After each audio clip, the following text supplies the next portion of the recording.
सत्यनारायण व्रत तीसरा अध्याय। श्री सूत जी बोले, श्रेष्ठ मुनियों, अब मैं पुनः आगे की कथा कहूँगा, आप लोग सुने। प्राचीन काल में उल्कामुख नाम का एक राजा था। वह जितेंद्रिय, सत्यवादी तथा अत्यंत बुद्धिमान था। वह विद्वान राजा प्रतिदिन देवालय जाता और ब्राह्मणों को धन देकर संतुष्ट करता था। कमल के समान मुख वाली उसकी धर्मपत्नी शीला, विनय एवं सौंदर्य आदि गुणों से संपन्न तथा पतिपरायणा थी। राजा एक दिन अपनी धर्मपत्नी के साथ भद्रशिला नदी के तट पर श्री सत्यनारायण का व्रत कर रहा था। उसी समय व्यापार के लिए अनेक प्रकार की पुष्कल धनराशि से संपन्न एक साधु नाम का बनिया वहां आया। भद्रशिला नदी के तट पर नाव को स्थापित कर वह राजा के समीप गया और राजा को उस व्रत में दीक्षित देखकर विनयपूर्वक पूछने लगा। साधु ने कहा, राजन, आप भक्तियुक्त चित्त से यह क्या कर रहे हैं? कृपया वह सब बताइए, इस समय मैं सुनना चाहता हूँ। राजा बोले, हे साधु, पुत्र आदि की प्राप्ति की कामना से अपने बंधु बांधवों के साथ मैं अतुल तेज संपन्न भगवान विष्णु का व्रत एवं पूजन कर रहा हूँ। राजा की बात सुनकर साधु ने आदर पूर्वक कहा, राजन, इस विषय में आप मुझे सब कुछ विस्तार से बतलाइए। आपके कथनानुसार मैं व्रत एवं पूजन करूँगा। मुझे भी संतान नहीं है, इससे अवश्य ही संतान प्राप्त होगी। ऐसा विचार कर वह व्यापार से निवृत्त हो आनंद पूर्वक अपने घर आया।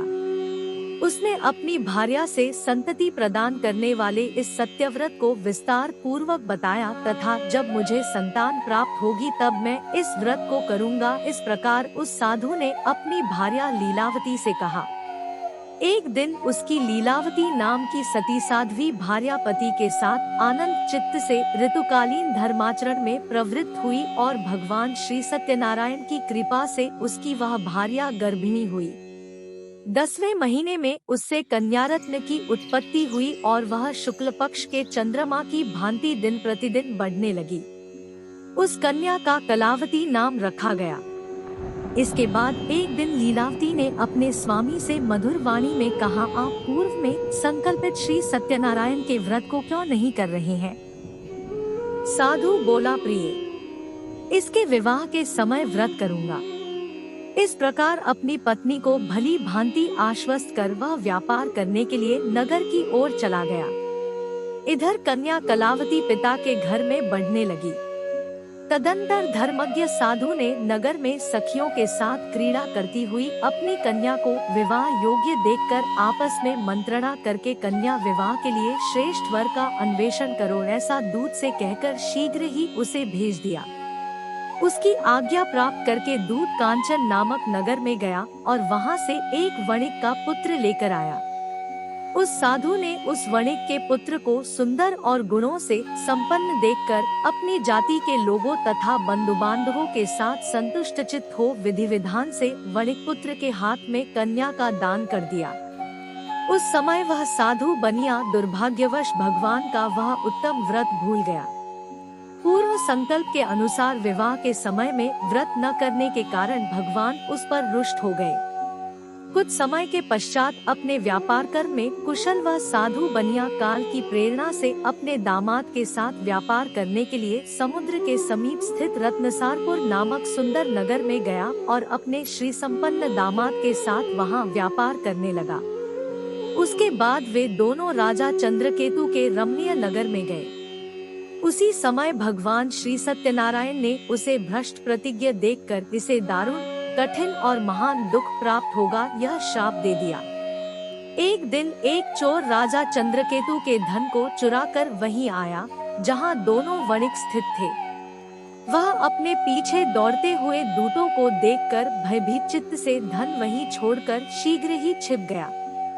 इसके बाद राजा के दूत वहां आ गए जहां वह साधु वणिक था। वहां राजा के धन को देखकर वे दूत उन दोनों वणिक पुत्रों को बांधकर ले आए और हर्षपूर्वक दौड़ते हुए राजा से बोले, प्रभु, हम 2 चोर पकड़ लाए हैं, इन्हें देखकर आप आज्ञा दें। राजा की आज्ञा से दोनों शीघ्र ही दृढ़तापूर्वक बांधकर बिना विचार किए महान कारागार में डाल दिए गए। भगवान सत्यदेव की माया से किसी ने उन दोनों की बात नहीं सुनी और राजा चंद्रकेतु ने उन दोनों का धन भी ले लिया। भगवान के श्राप से वणिक के घर में उसकी भार्या भी अत्यंत दुखित हो गई और उनके घर में सारा का सारा जो धन था वह चोर ने चुरा लिया। लीलावती शारीरिक तथा मानसिक पीड़ाओं से युक्त, भूख और प्यास से दुखी हो अन्न की चिंता से दर दर भटकने लगी। कलावती कन्या भी भोजन के लिए इधर उधर प्रतिदिन घूमने लगी। एक दिन भूख से पीड़ित कलावती एक ब्राह्मण के घर गई। वहां जाकर उसने श्री सत्यनारायण के व्रत पूजन को देखा। वहां बैठकर उसने कथा सुनी और वरदान मांगा। उसके बाद प्रसाद ग्रहण करके वह कुछ रात होने पर घर गई। माता ने कलावती कन्या से प्रेम पूर्वक पूछा, पुत्री, रात में तू कहाँ रुक गई थी? तुम्हारे मन में क्या है?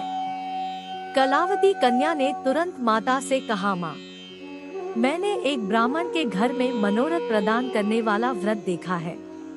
कन्या की उस बात को सुनकर वह वणिक की भार्या व्रत करने को उद्यत हुई और प्रसन्न मन से उस साध्वी ने बंधु बांधवों के साथ भगवान श्री सत्यनारायण का व्रत किया तथा इस प्रकार प्रार्थना की, भगवान, आप हमारे पति एवं जामाता के अपराध को क्षमा करें। वे दोनों अपने घर शीघ्र आ जाएं। इस व्रत से भगवान सत्यनारायण पुनः संतुष्ट हो गए तथा उन्होंने नृपश्रेष्ठ चंद्रकेतु को स्वप्न दिखाया और स्वप्न में कहा, नृपश्रेष्ठ, प्रातः काल दोनों वणिकों को छोड़ दो और वह सारा धन भी दे दो जो तुमने उनसे इस समय ले लिया है, अन्यथा राज्य, धन एवं पुत्र से तुम्हारा सर्वनाश कर दूंगा। राजा से स्वप्न में ऐसा कहकर भगवान सत्यनारायण अंतर्धान हो गए।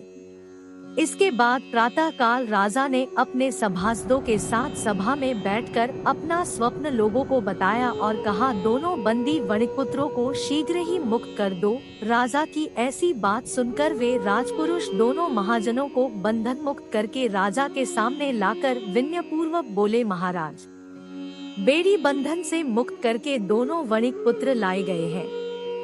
इसके बाद दोनों महाराज नृपश्रेष्ठ चंद्रकेतु को प्रणाम करके अपने पूर्व वृतांत का स्मरण करते हुए भयविह्वल हो गए और कुछ बोल न सके। राजा ने वणिक पुत्रों को देखकर आदर पूर्वक कहा, आप लोगों को प्रारब्धवश यह महान दुख प्राप्त हुआ है। इस समय अब कोई भय नहीं है। राजा ने वस्त्र अलंकार देकर उन दोनों वणिक पुत्रों को संतुष्ट किया तथा सामने बुलाकर वाणी द्वारा अत्यधिक आनंदित किया। पहले जो धन लिया था उसे दोगुना करके दिया।